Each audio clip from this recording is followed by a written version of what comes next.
बिस्मिल्लाहिर्रहमानिर्रहीम। अस्सलाम वालेकुम। सामीन, रेडियो पाकिस्तान इस्लामाबाद के अदबी प्रोग्राम अफ़कार के साथ आपकी खिदमत में हाजिर हैं। सामीन मोहतरम, जैसे कि आपको इल्म है कि अफ़कार में हम हर हफ्ते आपकी मुलाकात मुआसिर अदबी मंजरनामे की ऐसी शख्सियात से करवाते हैं जो इस मंजरनामे की तश्कील में अहम किरदार अदा कर रही हैं। आज हमारे साथ जो मेहमान शख्सियत हैं वो ऐसी ही एक हस्ती हैं। उर्दू फिक्शन का, तहकीक का, तनकीद का, ड्रामे का, नावल का, शॉर्ट स्टोरी का, अफसाने का जिक्र आए तो मोहम्मद हफ़ीज़ ख़ान का जिक्र साथ लाजिम व मलजूम है। मोहम्मद हफ़ीज़ ख़ान साहब का नाम क़ारीन में बहुत मकबूल है। इनके काम का जिक्र किया जाए तो इतना तफसीली काम है और इतना ज़्यादा काम है कि हमें एक पूरा प्रोग्राम सिर्फ इनकी किताबों के नाम लेने में गुजर जाएगा। हम इनसे गुफ्तगू का आगाज़ करते हैं ताकि इनकी ज़िंदगी और इनके फ़न के बारे में ज़्यादा जान सकें। अस्सलाम वालेकुम। वालेकुम अस्सलाम मुनीर साहब।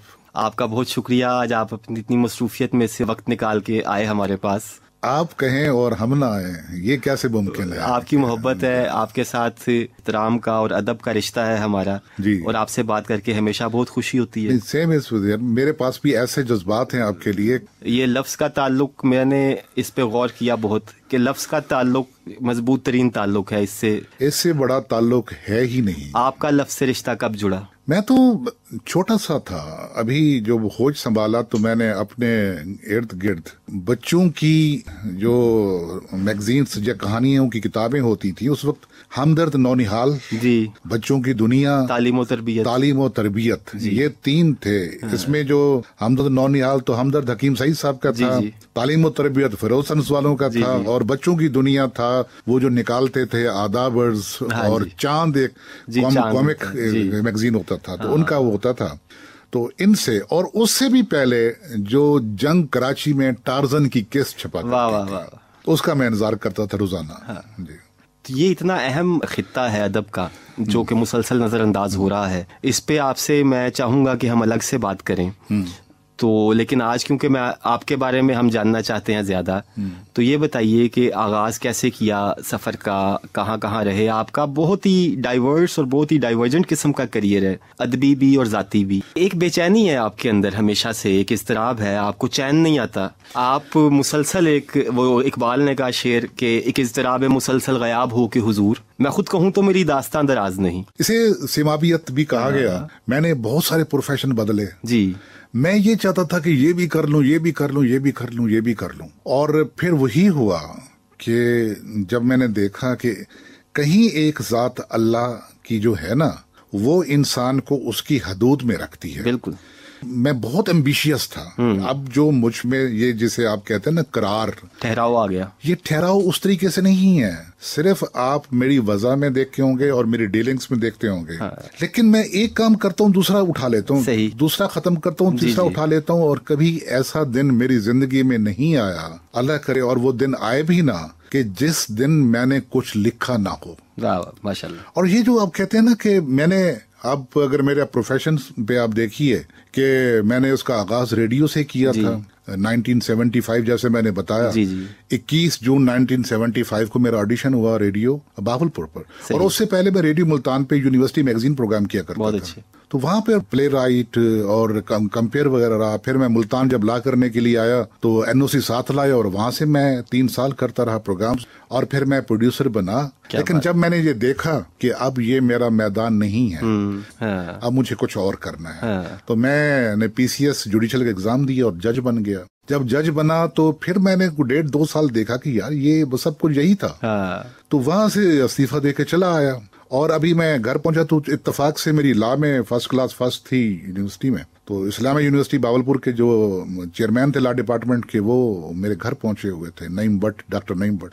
तो उन्होंने मुझे, doctor Rafiq was VC Islamia university Bahawalpur के, तो उन्होंने मुझे चाय पिलाई, और चाय के कप पे उन्होंने मुझे लेक्चरर रख दिया लॉ डिपार्टमेंट में विद एडवांस 6 इंक्रीमेंट्स वहाँ, और साथ ऑफर कर दी कि हमारे पास स्कॉलरशिप्स आए हुए हैं पीएचडी के लिए, बाहर के आप जाना चाहें तो आप जा सकते हैं। तो उन दिनों मैंने फिर सीएसएस का एग्जाम दिया हुआ था, पीसीएस एग्जेक्टिव का एग्जाम दिया हुआ था, जो आजकल पीएमएस कहलाता है। जी।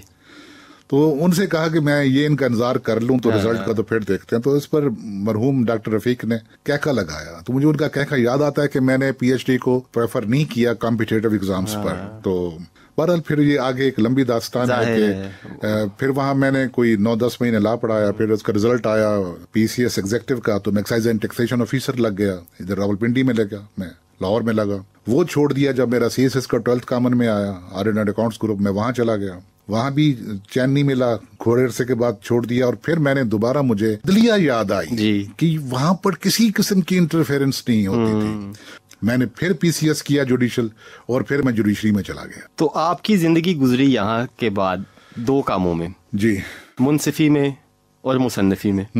इन दोनों को साथ साथ लेके चलना, जैसे कि हमारी गुफ्तगू भी हुई कि दोनों ही फुल टाइम काम है। हाँ। जो आपकी तड़प है लिखने के लिए वो बेकरार रखती है। आपने बताया कि सारा दिन कोर्ट कचहरी और केसेस सुन सुन के, और रात को आप जब तक 1 घंटा 2 घंटे लिखते नहीं है, रात 11 से 2 तक मेरा वक्त होता, चैन नहीं आता। ये केमिस्ट्री, ये प्रोसेस हमसे, ये मैं कहा करता हूँ कि काम ना करने के 100 बहाने होते हैं, काम करने का कोई बहाना नहीं होता। बहुत अच्छी। हमारे यहाँ जुडिशरी में सिस्टम है कि आपने हर महीने के सही आखिर में ये बताना होता है, एक स्टैंडर्ड सेट किया हुआ है हाई कोर्ट ने कि आपने इतने कंटेस्टेड केसेस फैमिली करने हैं, इतने सिविल करने हैं, इतने क्रिमिनल करने हैं, बाकी केसेस करने होते हैं। तो वो केसेस करने के बाद आपने उनके यूनिट्स पूरे करने होते हैं, और जो उससे कम करता है उसकी जवाब तलबी होती है। सही। तो मैं ये करता था कि जितने रिक्वायर्ड यूनिट्स होते थे मैं उसे दुगने देता था। बहुत अच्छे। कि मुझ पे ये ताना ना आए। ये पहली बार जुडिशरी में जो ओपनली उस वक्त पता चला कि मैं तो राइटर हूँ, जब मुझे 2011 में तमगा इम्तियाज मिला जी, माशाल्लाह। और फिर सदारती अवार्ड भी मिल गया। सदारती अवार्ड तो उससे वो भी मिला, लेकिन जो पहले 2 सदारती अवार्ड थे वो मेरे 2 किताबों पर 1989 और 1990 में कंसेक्टिव 2 इयर्स मुझे मिले थे। माशाल्लाह। पहली किताब थी मेरी सराकी ड्रामों की, जो रेडियो प्लेस थे उनको कंपाइल किया होता कश्तियां बाड़ियां। सही। और दूसरी मेरी किताब थी सराकी कहानियों की, वेंदी रोदी शाम। जी जी। 89 और 90 के अवार्ड, और 94 के LA में कलम कॉन्फ्रेंस में जो मैरियट होटल में हुई थी, तो वहां मैंने वो लिए थे जी। और माशाल्लाह ये इन दोनों कच दिया माड़ियां भी और वो दूसरी किताब में वेंदी शाम, उनमें से कुछ कहानियां आपकी जो आपने अडेप्ट की।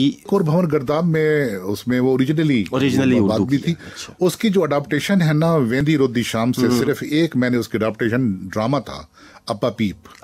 यस, अपा पीप था। वो वेंदी रोदी शाम के नाम से जो कहानी थी ना, उसकी अडाप्शन थी ड्रामे की सूरत में, और ये PTV लाहौर से हुआ था। और इस पर मुझे PTV लाहौर का जो अवार्ड है, रीजनल अवार्ड होते थे ड्रामों पर, वो भी मुझे मिला था 2002 में। बहुत अच्छे।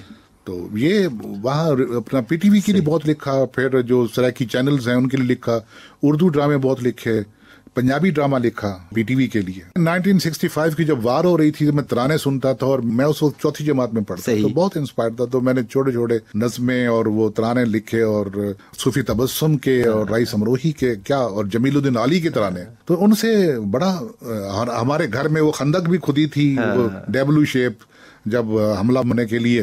लेकिन उसके लिए जो असल है ना, जो आपने शुरू में बात की कि मैं हर्फ से कब आशना हुआ, हर्फ का जो करिश्मा है, वो मैंने पहली बार देखा। मेरे नाना मरहूम, उनकी बिनाई चली गई थी।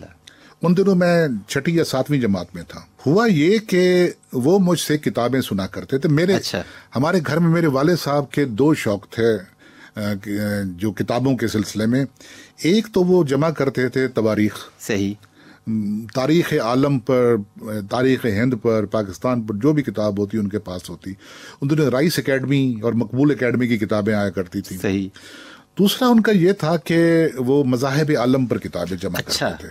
तो मैंने ये तकाबुल अदियान का मामला है, मैंने वहीं पर देखा, और फिर इसे मैंने पढ़ाया भी सही जब मैं यूनिवर्सिटी में था, ला पढ़ाता था। तो मेरे नाना मुझसे किताबें सुनते थे। अब उस वक्त मैं पढ़ लेता था, लेकिन लफ्ज़ क्या होते हैं, उनकी असरंगेजी क्या होती है, वो कैसे आपके दिल पर वारदात करते हैं, मैं इससे नाआशना था जी।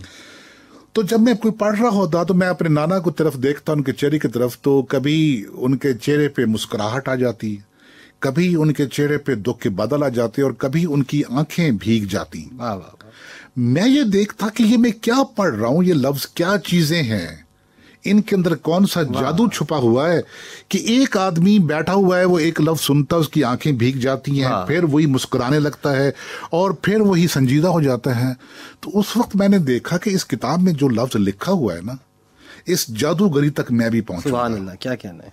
वाह वाह। जब उस जादू को मैं टच करूंगा, दैट वाज द डे जब मैंने ये ठान ली। और उसके बाद मैंने छोटी छोटी कहानियां लिखनी शुरू कर दी। जिस सारा अखबार आता था उसके बच्चों के एडिशन के लिए, जंग का बच्चों का एडिशन होता था उसके लिए लिखा करता था मैं। और फिर जब पहली कहानी थी वो मैंने लिखी 1970 में, वो भी एक वाकयाती कहानी थी। मुल्तान से हम अपने घर डेरा नवाब की तरफ जा रहे थे ट्रेन पर, तो एक कराची पैसेंजर का हादसा हुआ था शुजाबाद के करीब। तो उसको, उस रुदात को मैंने कहानी की शक्ल देकर, और वो रिसाला जब उस वक्त बड़े मारूफ होते थे वो हकीकी कहानियों के लिए, आदाबर्स वगैरह, उसमें भेजा। तो फिर तो वो मैंने लिखना शुरू कर दिया। वो शबाब लाहौर होता था, शम्मा कराची, शम्मा लाहौर, तो उनमें आपको वो शम्मा दिल्ली निकलता था ना, उसी पैटर्न पे ये होते थे कि उसमें कुछ पोर्शन फिल्म का होता था और कुछ पोर्शन लिटरेचर का होता था। तो फिर वहां से और फिर चल फिर डाइजेस्टू में चले गए, सब रंग में। फिर मैंने आपकी तहरीरें सब रंग में सूरज डाइजेस्ट में, दोशीजा में ये वाले शुरू किया।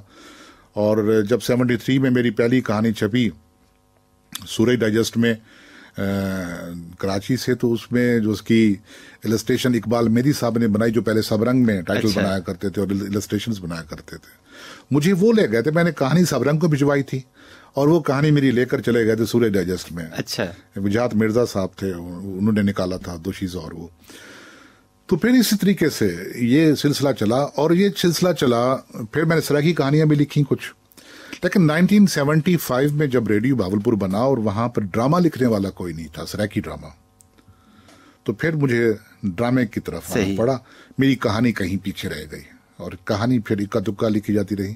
लेकिन फिर मैंने 75 से अनवर्ड ड्रामा लिखा, फीचर लिखे, गनाइये लिखे, और फिर वो जो किसी खास इवेंट पर आप फीचर लिखते हैं वो बहुत लिखे।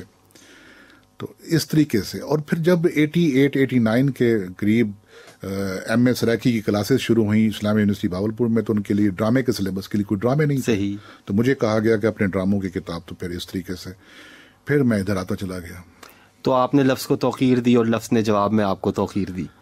लफ्ज़ को मैंने तौकीर इस तरह दी कि लफ्ज़ मेरे लिए इबादत है। क्या कहने, जो लिखा हुआ लफ्ज़ है ना, ये कभी नहीं मिटता। बिल्कुल। ये आप इसे लाख दफन करें, जो आप ये कहते हैं ना कि हमारे पास जो ये प्लास्टिक बैग्स होते हैं ये कभी नहीं खत्म होते। मैं कहता हूँ कि जो लिखा हुआ लफ्ज है ना, ये हम कागज पे नहीं लिखते, ये कहीं ऊपर कहीं लौ पे लिखा जाता है। ये मैंने आपको याद, सादिकुल तवारीख किताब खत्म हो चुकी थी 1898 की लिखी हुई, उसे मैंने अब उसे शायद रीप्रिंट किया है। बहुत अच्छे। उसको कोई जानता नहीं, सादिकुल तवारीख गुम हो चुकी थी। तो मैं हैरान हुआ कि ये लिखा हुआ हर्फ अगर उसमें तासीर है, अगर वो दिल से लिखा गया है, अगर उसमें कुछ ऐसा है कि वो इंसानियत के लिए तहरीर हुआ है, वो इंसानी कलूब पे असर करने के लिए हुआ है, तो वो लफ्ज कभी नहीं मर सकता। बहुत अच्छे। क्या कहने, अभी आप अपने दादाजी का जिक्र कर रहे थे जी, तो मुझे आप सल्लल्लाहु अलैहि वसल्लम की हदीस याद आई, जब आपने कहा कि लैंग्वेज में कोई जादू है। हाँ, बयान में जादू है, बयान में जादू है। आप उसको छेड़ें तो सही। आप देखें ना कि जो ओरेटर्स होते हैं, अच्छे बयान करने वाले, अच्छे मुकर्रर होते हैं, वो कैसे एक मिसमराइज कर देते हैं बहुत बड़े हजूम को। बिल्कुल। और एक यही लफ्ज होता है ना कि आप एक लफ्ज पढ़ते हैं, आप झूम उठते हैं, आपकी तबीयत झूम उठती है। और एक लफ्ज होता है, उसे देखकर आप गुस्से से शदीद, आदमी गुस्से से पागल हो जाता है। जैसे इस वक्त हम आपकी mesmerize होकर बातें सुन रहे हैं। मौसीकी के साथ खान साहब बहुत लंबा अरसा गुजारा आपने, पठाने खान पर किताब भी है, मौसीकी के प्रोग्राम भी किए। आज हमें हुक्म कीजिए, हम आपकी खिदमत में कौन सा गीत आपको डेडिकेट करें? मौसीकी से आप जानते हैं कि मेरा तो ताल्लुक, जब रेडियो का रिसाला आहंग हमारे घर में आया करता था बचपन में, और रोशनारा बेगम के प्रोग्राम्स की डिटेल होती थी, मेरे वाले सब सुना करते थे। तो एक है आंख से दूर सही दिल से कहाँ जाए, जाने वाले तू हमें याद बहुत आया, उबैदुल अलीम की गजल मेहदी हसन ने गाई थी। बिल्कुल जी, पेश करते हैं। आंख से दूर सही दिल से कहाँ जाएगा, जाने वाले तू हमें याद बहुत आएगा। आँख से दूर सही दिल से कहाँ जाएगा।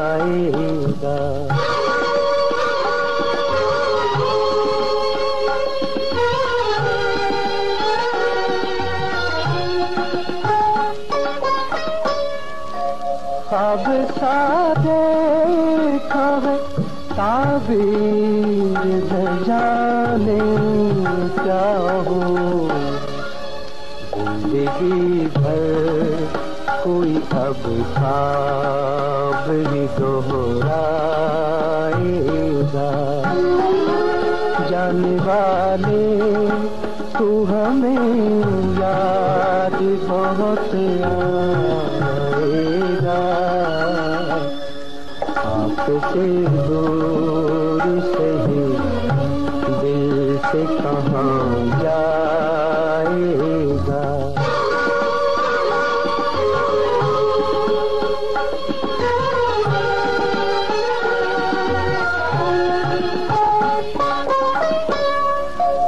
इश्क को जुर्म समझते हैं जमाने वाले, इश्क को जुर्म समझते हैं जमाने वाले।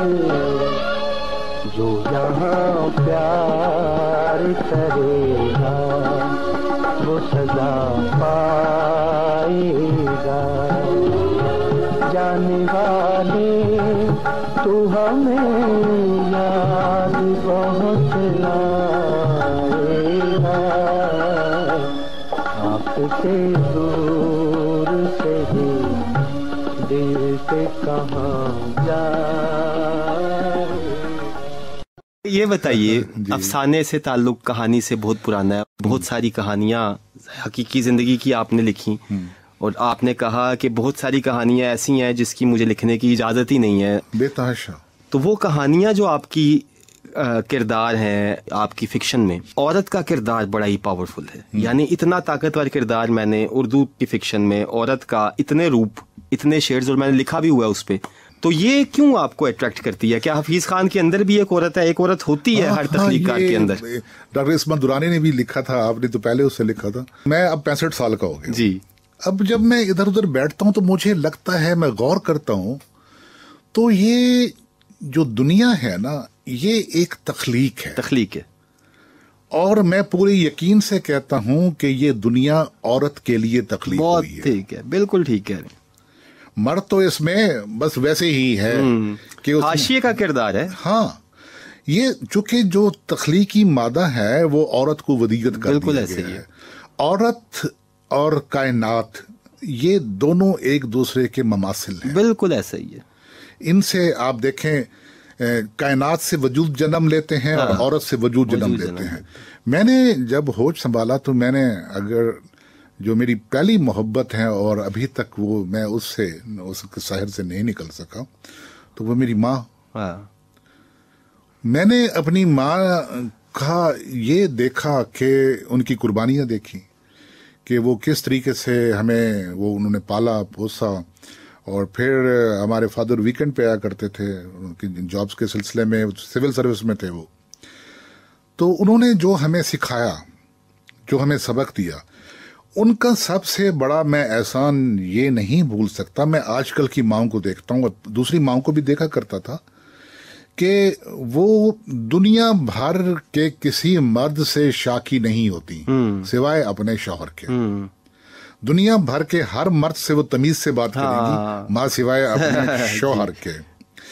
मैंने ये देखा कि मेरी वालदा मुझे कहती थी कि हफीज खान, तुम्हारे बाप से ज्यादा खूबसूरत आदमी दुनिया में नहीं है, तुम्हारे बाप से ज्यादा बहादुर आदमी दुनिया में नहीं है, तुम्हारे बाप से ज्यादा देनदार आदमी दुनिया में नहीं है। अगर बनना है तो अपने बाप जैसा बनना।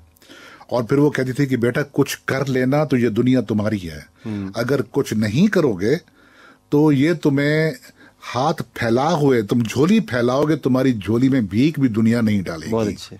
These were the words. और फिर मैं देखता था कि मेरे वालिद साहब घर पे हैं या नहीं हैं। जब घर में सालन पकता था तो पहला डोंगा जो होता था मेरे वालिद साहब का बनाकर वो उनके लिए रखा जाता था कि खान साहब आएंगे तो उनके लिए ये पहले है।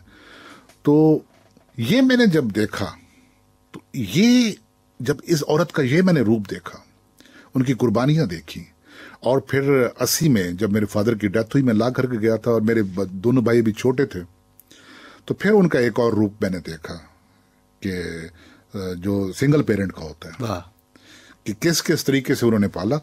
तो फिर औरत को मैं अपने अतराफ में देखता हूँ, औरत हमारे यहाँ मिसअंडरस्टूड है। जी बिल्कुल। ये कहकर कि जनाब औरत तो ना समझने की, औरत एक पहेली है, फला, कुछ भी नहीं है।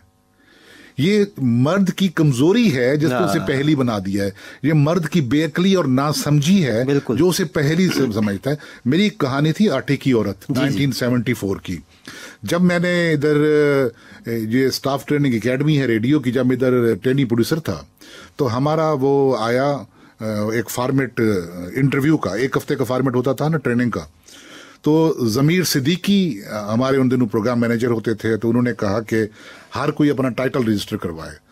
तो मैंने टाइटल रजिस्टर करवाया आटे की औरत। अच्छा। तो उन्होंने कहा ये क्या है? मैंने कहा ये मेरी एक कहानी है। तो मुझे इस्लामाबाद में कोई ऐसी औरत चाहिए जो बड़ी धांसू हो, जो हर मर्द को अपनी जूती की नोक पे लिखती हो। मैंने उसका इंटरव्यू करना है। उन्होंने कहा आपके पास 5 मिनट होंगे। मैंने कहा उसे मैंने कन्विंस करना है कि मर्द वही जो उसके अंदर को छू ले। सही। तो फिर कोई औरत, हर औरत अंदर से आटे की तरह नरम होती है। ये मर्द की बेरहमी होती है कि औरत अपने आप को एक हार्ड नट टू क्रैक बना लेती है। बिल्कुल ऐसा ही है, बिल्कुल ऐसा ही है। वो खोल चढ़ा लेती है अपने ऊपर। औरत उसी पे खुलती है जो औरत को खोलना चाहे। मैं इस पे थोड़ा सा ऐड करूं, क्योंकि आपसे इस बारे में वो दिबाचा भी लिखा आपके इन अफसानों का, कि आप क्यों समझने की कोशिश कर रहे हैं, मोहब्बत करें ना। मोहब्बत का एक और सिलसिला है जी। औरत से आप जब भी मोहब्बत करते हैं ना, तो औरत आपसे बहुत बुरा सलूक करती है। ये भी है। अब वो बहुत बुरा सलूक करती है। मैंने ये देखा है कि बल्कि अभी पिछले दिनों मैंने एक अपने YouTube चैनल पे एक वीलॉग भी किया था, और उसमें ये था कि जितनी भी नफीस औरतें हैं ना, वो अक्खड़ मर्द को पसंद करती हैं। अक्खड़ मर्द को जो बदतमीजी करने वाला हो। और जितनी अक्खड़ औरतें हैं वो नफीस बंदे को पसंद करती हैं। तो औरत का मोहब्बत का एक अलहदा चलन है, और औरत का मोहब्बत का एक अलहदा मेयार है। जिसको हम लोग मोहब्बत कहते हैं ना, औरत वो उसको मोहब्बत नहीं समझती। जरा सोचें कि हमारी केमिस्ट्री अलग है जी। हमारा अगर ब्लड टेस्ट करें, हमारा हीमोग्लोबिन लेवल कुछ और है, उसका कुछ और है जी। ऐसा ही है। इम्यून सिस्टम, हमारा इम्यून सिस्टम कुछ और है, उसका कुछ और है। हमारा जो आप उसका लेवल है यूरिक एसिड का, वो कुछ और है, उनका कुछ और है। तो इसी तरीके से हमारी जो फिजिकल अपीयरेंस है, हम एक दूसरे का अपोजिट हैं जी। तो हम पैरेलल तो चल सकते हैं। अगर हम ये कहें कि हम एक दूसरे को अपना बनाने की कोशिश करेंगे, एक दूसरे को ओवरलैप करेंगे, तो हम नहीं कर सकते। यही आदमी मार खा जाता है। बीवी सारी जिंदगी अपने शोहर को अपने ढप पे लाने की कोशिश करती रहती है, और शोहर सारी जिंदगी अपनी बीवी को अपने ढप। वो जो यूनानी तस्वुर है हर्माफ्रोडाइट का, वो हर्माफ्रोडाइट वाला कंसेप्ट बिल्कुल ठीक है कि एक ही वजूद के हिस्से थे, दो अलग अलग और साथ साथ चले पैरेलल, जैसे दो पटड़ियां चल रही होती हैं। तो कम उस जो एक वो मफामत है, मैं समझता हूँ मियाँ बीवी का जो रिश्ता है वो मफामत का रिश्ता जी, सोशल कॉन्ट्रैक्ट है। इसमें सॉरी टू से ये मोहब्बत से कोई हट की चीज है। इसमें आपने एक यूनिट बनाना है, फैमिली यूनिट बनाना है, उसको तकदीस हासिल है, उसमें अंदर आपने रहना है। लेकिन मोहब्बत अगर आप आएंगे तो मोहब्बत तो ये करोड़ चीजों को बर्दाश्त नहीं करती कि जब आप ये आटे तेल दाल का भाव पूछें बीवी से, और बीवी से हिसाब मांगे, और फिर वो बीवी आपसे मोहब्बत भी करे, तो ये कैसे मुमकिन है। आपका बहुत शुक्रिया, आप आज तशरीफ लाए। ऐसी शानदार आपकी तख्लीक से मुताल्लिक, आपकी ज़िंदगी से मुताल्लिक मेरा ख्याल है कि ये वो सवालात हैं, अहम बातें हैं जो आपके क़ारीन तक, आपके मोहब्बत करने वालों तक पहुंचनी चाहिए। अपनी सी कोशिश हमने भी की आपसे कुछ उगलवाने की, कुछ काम की बातें सीखने की, और यकीन कीजिए कि बहुत सीखा मैंने आज। रेडियो पाकिस्तान इस्लामाबाद का शुक्रिया जी, रेडियो पाकिस्तान इस्लामाबाद का शुक्रिया। सामीन आपका बहुत शुक्रिया, आपकी समातों का शुक्रिया। रेडियो पाकिस्तान इस्लामाबाद अदबी प्रोग्राम अफकार से मेज़बान मुनीर फैयाज़, प्रोड्यूसर कामरान तारिक, और हमारे आज के मेहमान हफीज़ खान साहब को इजाज़त दीजिए। अपनी दुआओं में याद रखिए। अल्लाह हाफिज़। अस्सलाम वालेकुम।